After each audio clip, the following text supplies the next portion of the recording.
മക്കളെ ഒരു സാധാരണ കുടുംബം. ആ കുടുംബത്തിൽ ഒരു അച്ഛനുണ്ട്, ഒരു മോനുണ്ട്.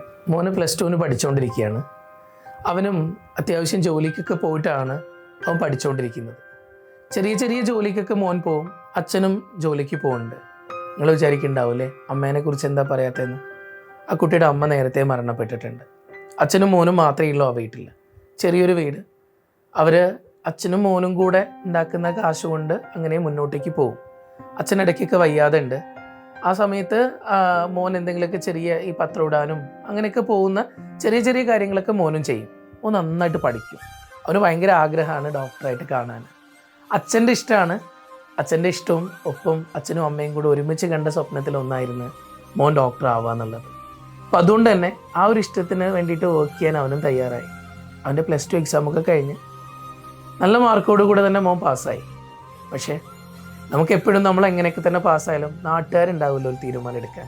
അവനിനി എന്ത് ചെയ്യണം എന്നുള്ളൊരു ചോദ്യം വന്നപ്പോൾ നാട്ടിൽ നിന്നൊക്കെ എല്ലാവരും പറഞ്ഞു, വേറെ അമ്മയൊന്നും ഇല്ലാത്തല്ലേ, നീ ഒരു കാര്യം ചെയ്യും മോനെ, അച്ഛനെ കൊണ്ടും അധികമൊന്നും ആവില്ല, ഈ വേറെ എന്തെങ്കിലുമൊക്കെ പണി പെട്ടെന്ന് കിട്ടുന്ന എന്തെങ്കിലുമൊക്കെ കോഴ്സിന് പോയിക്കോ, വേഗം ജോലി കിട്ടുന്ന എന്തെങ്കിലും ചെറിയ എന്തെങ്കിലും കോഴ്സ് എടുത്താൽ മതി, അല്ലാതെ ഇനിയിപ്പം ഡോക്ടർ ആവുക എന്നൊക്കെ പറഞ്ഞ് എത്ര കാലം കഴിയണം, നീ അതുകൊണ്ട് അതിനൊന്നും പോകണ്ട എന്നുള്ള രീതിയിലുള്ള കുത്തുവാക്കുകളാണ് പലപ്പോഴും കേട്ടത്. ഇതെല്ലാ സ്ഥലത്തും ഉണ്ടാവും ഇതുപോലുള്ള ആളുകൾ. പ്രത്യേകിച്ച് നമ്മളൊക്കെ കുടുംബത്തിൽ നിന്നായിരിക്കും കുത്തുവാക്കുകൾ ആദ്യം കേൾക്കുന്നത്. അവളൊക്കെ പഠിച്ചിട്ട് എന്താവാനാ, അവളെ കൊണ്ടൊന്നും പറ്റൂല, അതുപോലുള്ള കാര്യങ്ങൾ. പക്ഷേ ആ മോനെ അടുത്ത് വിളിച്ചിട്ട് അച്ഛൻ പറഞ്ഞു, മോനെ നിനക്ക് പഠിക്കാനുള്ള ബുദ്ധിയുണ്ട്, നീ പഠിക്കണം, അച്ഛന് ആരോഗ്യമുണ്ട്, അച്ഛൻ്റെ ഈ ആരോഗ്യം കൊണ്ട് അച്ഛൻ നിന്നെ നോക്കിക്കോളും, നിനക്ക് പഠിക്കാൻ ഇഷ്ടമുണ്ടെന്നാണ് നിന്നെ പറഞ്ഞു വിടാൻ ഈ അച്ഛനെ കൊണ്ട് സാധിക്കും, അതെങ്ങനെയൊക്കെ പണിയെടുത്തിട്ടാണെങ്കിലും ശരി എൻ്റെ മോനെ ഞാൻ ഡോക്ടറാക്കും. അതായിരുന്നു അച്ഛൻ്റെ വാക്ക്. സത്യം പറഞ്ഞു കഴിഞ്ഞാൽ അച്ഛൻ അവൻ്റെ കൂടെ നിന്നു. അവനെ ഒരു ചെറിയൊരു കോച്ചിങ് സെൻറ്ററിലേക്ക് വിട്ടിട്ട് പഠിപ്പിക്കാൻ തന്നെ അച്ഛൻ തീരുമാനിച്ചു. കുറഞ്ഞ കുട്ടികളുള്ള പക്ഷേ ഏറ്റവും നല്ലൊരു റിസൾട്ട് ഉണ്ടാക്കാൻ പറ്റുന്ന സ്ഥാപനം, ഏറ്റവും കൂടുതൽ റിസൾട്ടുകൾ ഉണ്ടാക്കിക്കൊണ്ടിരിക്കുന്ന ഒരു സ്ഥാപനം, പക്ഷെ കുറഞ്ഞ കുട്ടികളെ പഠിപ്പിക്കുന്നുള്ളൂ. കഴിഞ്ഞ പ്രാവശ്യത്തെ 7ാമത്തെ റാങ്ക് വരെ കിട്ടിയേക്കുന്ന ആ സ്ഥാപനം, ഞാൻ പേര് പറയാം, ഡോക്ടർ JP's ക്ലാസ്സസ് എന്നാണ്. ഇനി ഇതിൻ്റെ ബാക്കി അറിയണ്ടേ. അങ്ങനെ ആ മോന് അച്ഛന് വേണ്ടിയിട്ട് നന്നായിട്ട് കഷ്ടപ്പെട്ട് പഠിക്കാൻ തുടങ്ങി. അവൻ്റെ മാക്സിമം എഫേർട്ട് അവൻ എടുക്കാൻ തുടങ്ങി. ആദ്യമൊക്കെ എക്സാംസിലൊക്കെ പിന്നിലായിരുന്നു, പക്ഷെ ധൈര്യം ഉണ്ടായിരുന്നു, പറ്റുമെന്നുള്ള വിശ്വാസം ഉണ്ടായിരുന്നു. ഇടയ്ക്ക് വെച്ചിട്ട് അവനൊന്ന് വീട്ടിലേക്ക് പോയി 2 മാസം എനിക്ക് അച്ഛൻ്റെ കൂടെ നിൽക്കണമെന്ന് പറഞ്ഞാൽ പോയത്. ആ സമയത്ത് അവന് അച്ഛൻ്റെ കൂടെ തന്നെയായിരുന്നു.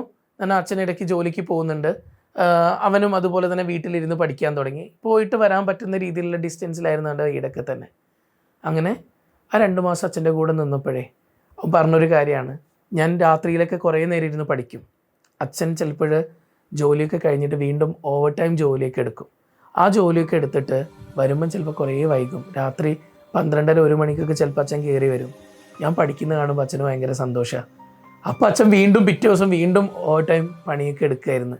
അതായത് എൻ്റെ എല്ലാ കാര്യങ്ങളും മുന്നോട്ട് കൊണ്ടുപോകാൻ അച്ഛൻ തന്നെ വിചാരിക്കണം. ഞങ്ങളുടെ വീടിന് ചെറിയ ലോണൊക്കെ ഉണ്ട് സാറേ, അതൊക്കെ അടയ്ക്കാൻ വേണ്ടിയിട്ടും അച്ഛൻ തന്നെ ഓടിയാലല്ലേ പറ്റൂ. ഇപ്പം എനിക്ക് അച്ഛനെ തീരെ സഹായിക്കാൻ പറ്റുന്നില്ല. അച്ഛൻ പറഞ്ഞു, നീ പഠിച്ചാൽ മാത്രം മതി, എനിക്ക് ബുദ്ധിയുണ്ട്, എനിക്ക് ആരോഗ്യമുണ്ട്. ഇതായിരുന്നു എൻ്റെ അച്ഛൻ്റെ വാക്ക്. ആ അച്ഛന് വേണ്ടിയിട്ടാണ് സാറേ ഞാൻ നന്നായിട്ട് പഠിച്ചത്. അവനിന്ന് നല്ലൊരു മെഡിക്കൽ കോളേജിൽ MBBSന് പഠിച്ചുകൊണ്ടിരിക്കുകയാണ്. അവൻ പറഞ്ഞൊരു ആഗ്രഹം കൂടെ ഉണ്ട്, എനിക്ക് ഇന്നും ഓർമ്മ ഉണ്ട്. അവന് കോളേജിൽ അഡ്മിഷൻ ആയി കഴിഞ്ഞ് ആദ്യമായിട്ട് ആ വൈറ്റ് കോട്ടും സ്റ്റെത്തും ഇട്ട സമയത്ത് അവൻ ആ സ്റ്റെത്ത് നേരെ കഴുത്തിലിട്ടു എന്നല്ലാതെ അതൊരിക്കലും വെച്ചിട്ട് അവൻ ആരെയും തന്നെ നോക്കിയിട്ടില്ല. അവൻ ആ ഹാർട്ട് ബീറ്റ് അവന് പറഞ്ഞൊരു കാര്യമാണ്, എനിക്ക് ആദ്യം എൻ്റെ അച്ഛൻ്റെ ഹാർട്ട് ബീറ്റ് കേൾക്കണം.